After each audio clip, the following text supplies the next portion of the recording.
Bien, pues todo esto es el panorama que tenemos. Nuestro síndrome de Prader-Willi puede engordar y cuando engorda puede tener toda esta serie de problemas o de complicaciones. Y para mí este es el drama.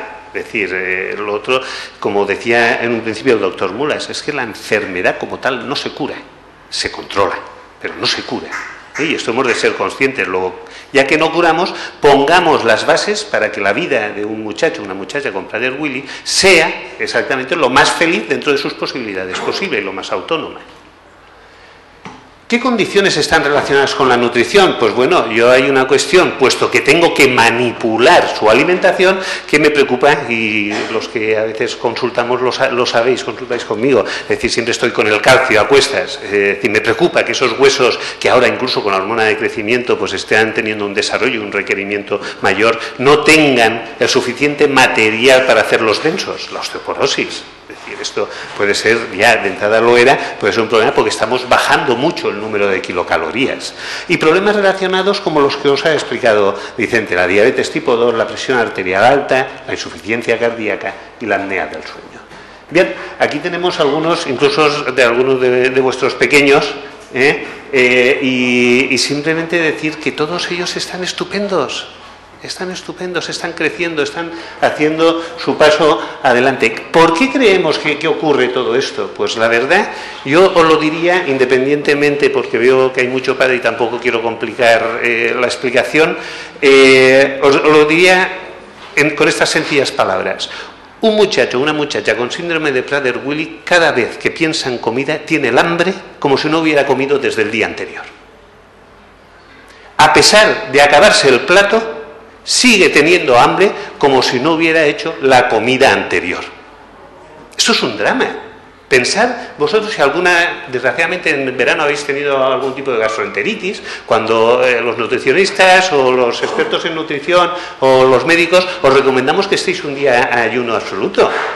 Si es que hay gente que me pone, vamos, la cara se le altera diciendo, ¿cómo es posible? ¿Cómo puedo aguantar un día yo sin comer? Pues estos niños tienen la sensación, en cada sentada, yo lo digo para que veáis hasta dónde, tienen la sensación de que no han comido desde el día anterior. Y además, aunque coman, siguen teniendo esa sensación. Esto lo digo para que tengáis en cuenta cómo debemos de afrontar, cómo debemos de trabajar. Lo que sí que tenemos a nuestro favor, y así me ahorro explicar esta o el modelo periférico, que es un poquito complicado también.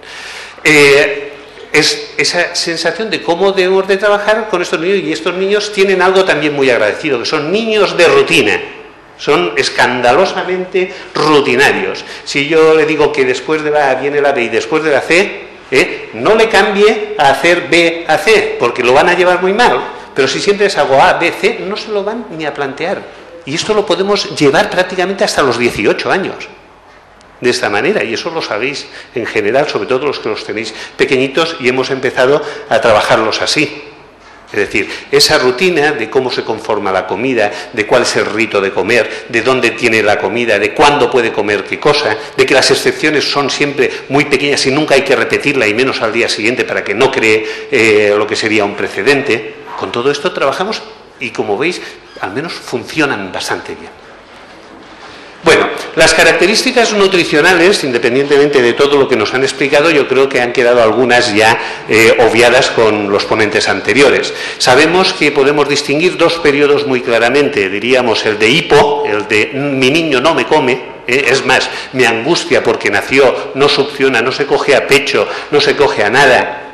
Y encima, al no cubrir sus requerimientos nutricionales, tiene una lenta progresión del peso, y con lo cual, como persona que aboga por la adecuada nutrición de estos infantes, debemos de tener y procurar técnicas especiales para que se coja a pecho, para que podamos darle ese alimento, o incluso a veces hay que hacer alimentación por sonda y demás.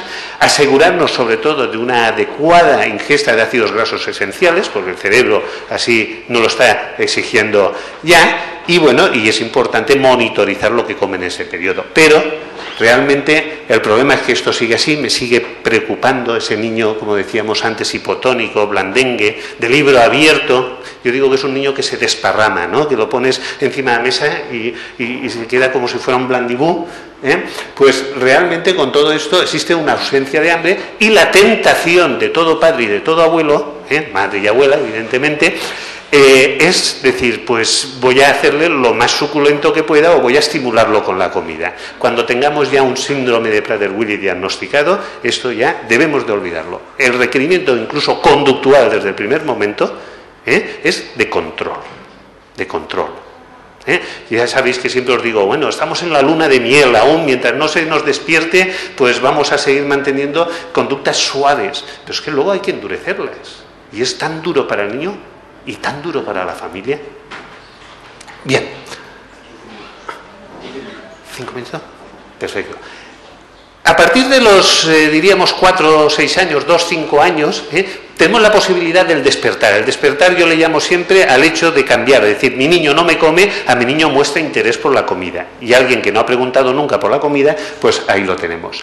No es una edad, diríamos, exacta. Hace poquito vimos a Tomás o demás y estábamos un poco, tenemos 6, 7 años y aún no manifiesta un interés específico por la comida. Pues estupendo. Es decir, tampoco todos los Prader-Willis, el 100% van a cursar con obesidad. Tenemos algún pequeñito excepción, y tenemos con manejos, y ahora estoy recordando por Laura de Galicia o demás, de gente que con una, diríamos, meticulosidad en el planteamiento comportamental, hemos conseguido niños, aún no han pasado los 18 años, que se manejan muy bien y que son capaces de pasar ante un cesto de fruta y no coger ninguna. Que eso ya es un gran éxito. Bien, independientemente de eso, recordaros que existe una etapa de socialización del niño, que es la escolaridad, y que muchas veces es aquí donde se destapa, donde se destapa porque las ocasiones las pintan calvas, dicen, ¿no? Y entonces encontrarse ante un montón de bocadillos de mis compañeros en los pupitres, pues muchas veces es el primer síntoma, ¿no? El niño que va al cole y muchas veces pues faltan bocadillos a los compañeros. Hemos visto esto, pero desgraciadamente, y os lo digo también porque veáis una parte no tan amable o tan simpática de la cuestión, hemos visto competitividad entre la comida de un gato y un niño. Es decir, niños y niñas que han sido capaces de comerse la comida preparada para el gato. Es decir, todo esto existe. Y cuando digo que existe, quiero decir que alguien de vosotros me lo habéis contado, no que estoy hablando de libro. Desde ese punto de vista, recordaros que es muy importante el hecho de que no solo la comida es lo fundamental. En lo que es la termodinámica existen 2 factores importantes, porque ya decía el sabio, es decir, la energía no se crea ni se destruye, simplemente se transforma. Luego nosotros hemos de trabajar esos 2 ambientes. La ingesta, que es como introducimos la energía, la comida, como introducimos la energía en el cuerpo, y el gasto, que es realmente el ejercicio físico. Y a partir, evidentemente, de los 6 años, cualquier niño está capacitado para hacer un ejercicio físico constante de al menos 5 veces a la semana, con una prolongación de al menos 45 minutos. Es posible.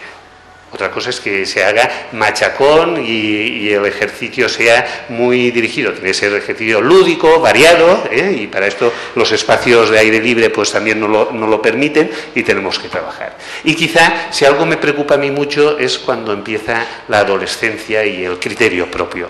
Porque mientras está en casa, yo siempre digo que el Prader-Willi tiene un pepito grillo que son los padres, hermano, la hermana y demás, y le recuerda lo que hay que hacer. Mi niño en casa no hace, o mi adulto, porque hay algunos que ya tienen 30 años, está en casa y se comporta perfectamente. Pero es que ese pepito grillo que los dibujos animados llevaba siempre encima del hombro, cuando sale a la calle, se queda en casa. Y ahí es el problema. También tenemos, desgraciadamente, pues experiencia de niños que en casa se comportan perfectamente, pero que nos los hemos encontrado, pues eso, en la parada del autobús, pidiendo dinero para irse a casa y luego, pues sentado en un banco, pues haciéndose pues, un homenaje. Y desde ese punto de vista hemos de tenerlo también en cuenta.